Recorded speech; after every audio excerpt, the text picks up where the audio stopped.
In this course, we'll interact with the operating system a lot. So before we deep dive into more complex concepts, let's do a quick rundown of what we mean when we talk about the operating system, or OS for short. The operating system is the software that manages everything that goes on in the computer. It reads, writes, and deletes files from the hard drive. It handles how the processes start, how they interact with each other, and how they eventually finish. It manages how memory gets allocated to different processes, how network packets are sent and received, and how each program can access the different hardware components. Basically, the OS is a total boss and doesn't mess around. There are actually two main parts to an operating system, the kernel and the user space.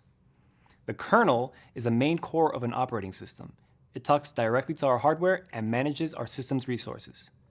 As users, we don't interact with the kernel directly.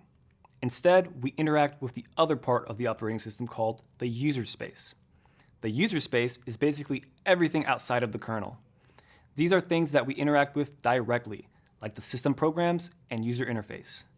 So when we say operating system, we're referring to both the kernel and the user space.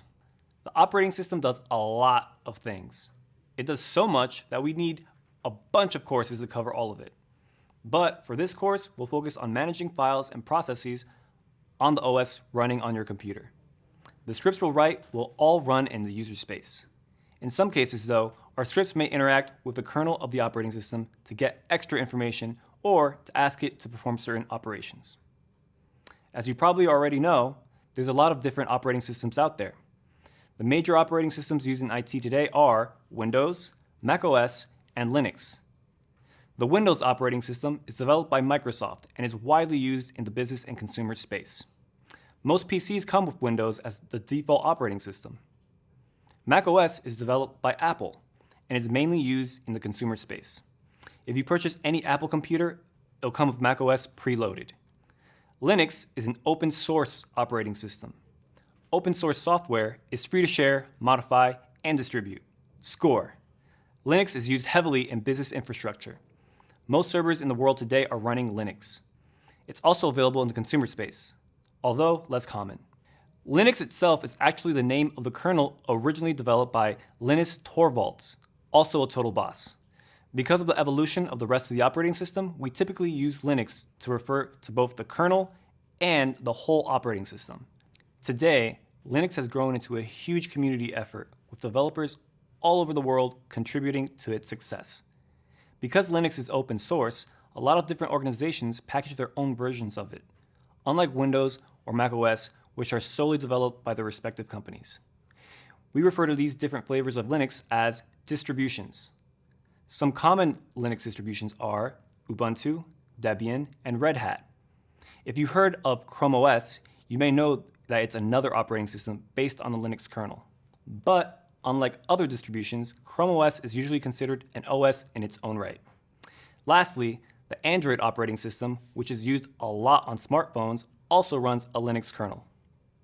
You may have also heard of Unix. Unix is an operating system developed back in the 70s by Bell Labs. After its original release, the OS went through a bunch of different versions with different companies releasing variants of it. The fundamental ideas of how Linux works today are based on the Unix principles. And a lot of the tools that we use to interact with the operating system are open source versions of those originally developed for Unix. This is why these tools and operating principles are usually referred to as Unix, even though the OS we're using is called Linux. So Linus created Linux, which is based on Unix. It's basically a programming tongue twister. Try saying it 10 times fast. The macOS kernel and some of its user space are also based on a kernel and user space tools from the Unix family, known as BSD. So although the graphical interface is extremely different between the two, the command line is actually pretty similar. Like we said earlier, in this course, we'll use Python to interact with the operating system. Python is a cross-platform language. You can use it on Windows, macOS, Linux, and even lesser-known Unix variants like FreeBSD. It's even available on mobile phones. Since it's cross-platform, we can use the same Python code to get to our goal on any operating system, whether the goal is opening files, processing text, or managing running processes. This makes Python a great tool for IT specialists who need to interact with different operating systems. You can apply the skills that you learn from one platform to all the others. So how helpful is that? As we called out before, for the exercises in this course, we'll be practicing with Linux computers. We've chosen Linux because it's the industry standard when it comes to servers that are managed remotely and through automation. When it's relevant, we'll also talk about how the same concepts will apply to Windows or Mac OS. In my job as a sysadmin, I mainly work with the Linux operating system. I grew up using Windows computers and interacted with them through the graphical interface. The very first time I used Linux was when I was a teenager and my PC crashed. It wouldn't boot up into the user environment. I had a lot of different files and docs I didn't want to give up.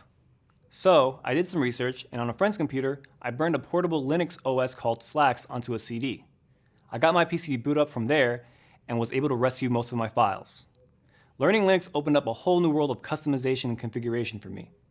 When I first started, I found it really interesting, intriguing, and even a little bit scary.